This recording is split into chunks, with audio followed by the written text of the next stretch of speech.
बैठी थी। उसके बाल खुले थे और चेहरा ढका हुआ था। भाई भाई ऊपर आजा जल्दी। क्या हुआ अब?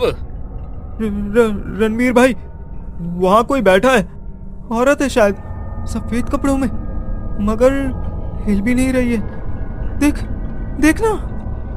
रणवीर ने देखा तो पहले हंसा, लेकिन जब उसने ध्यान से देखा तो वो आकृति बिल्कुल भी हिल नहीं रही थी।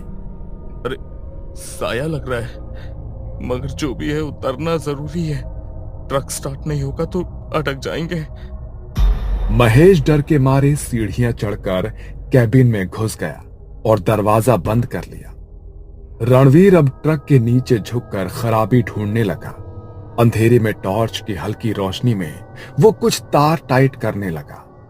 महेश ट्रक के कैबिन में चुपचाप बैठा था। उसकी नजरें अब भी वहीं अटकी थी जहां वो सफेद आकृति बैठी थी, पर तभी वो हिली। सफेद साड़ी में लिपटी वो परछाई एकदम झटके से खड़ी हो गई, जैसे किसी ने ऊपर से खींचकर उसे उठा दिया हो।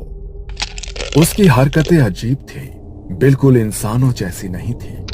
उसकी गर्दन एक तरफ अजीब ढंग से झुकी हुई थी, जैसे टूट चुकी हो। महेश की सांसें थम गई। वो उसे देख ही रहा था, तभी उसने अपना चेहरा उठाया।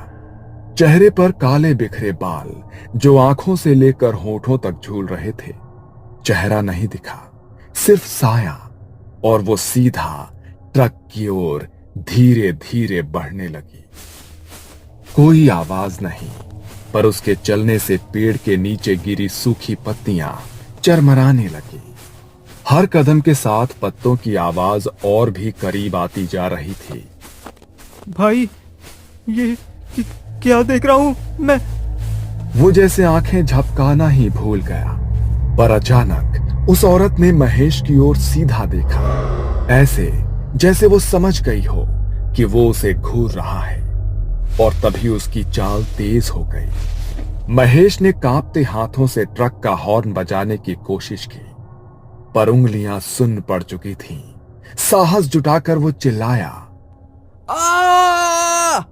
भाई वो आ रही है, कोई है वहां, सफेद साड़ी में, जल्दी कर। रणवीर जो ट्रक के नीचे था, उसके कानों में महेश की घबराई हुई आवाज गूंजी। उसने झट से पेचकस नीचे रखा और थोड़ा मुड़कर देखा। उसकी तिरछी नजर से ट्रक के ठीक सामने दो सफेद पांव दिखाई दिए, लेकिन वो जमीन पर नहीं थे, कुछ इंच ऊपर हवा में तैर रहे थे, और वो आकृति झुककर ट्रक की ओर बढ़ रही थी। रणवीर का चेहरा पसीने में भीग चुका था, लेकिन ट्रक को स्टार्ट करना अब जरूरी था। रणवीर अब तक सबसे डरावना अनुभव झेल रहा था। सफेद साड़ी वाली वो परछाई अब सिर्फ 10 कदम दूर थी। वो हवा में तैरते आगे बढ़ रही थी। जंगल में सूखे पत्तों की सरसराहट हो रही थी। रणवीर ने कांपते हाथों से इंजन का आखिरी बोल्ट कस दिया और फौरन ट्रक के नीचे से बाहर निकला। महेश, चाल भी घुमा, इंजन चालू कर। महेश ट्रक के कैबिन में कांप रहा था, लेकिन उसने जैसे तैसे कांपती उंगलियों से चाबी घुमाई।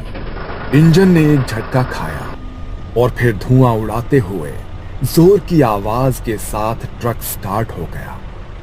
रणवीर की सांसें जैसे वापस आई। वो सीधा दौड़ पड़ा ट्रक की ओर, और उसके ठीक सामने वो औरत अब दिखाई दे रही थी। सफेद साड़ी, बिखरे हुए बाल, झुलसा चेहरा और खाली आंखें, ऐसी आंखें जो इंसान के अंदर झांक जाए। रणवीर ने भागते हुए ट्रक की सीढ़ी पकड़ी और जोर से खुद को ऊपर खींच लिया। महेश ने एक झटके में गियर डाला और एक्सीलरेटर पूरी ताकत से दबा दिया।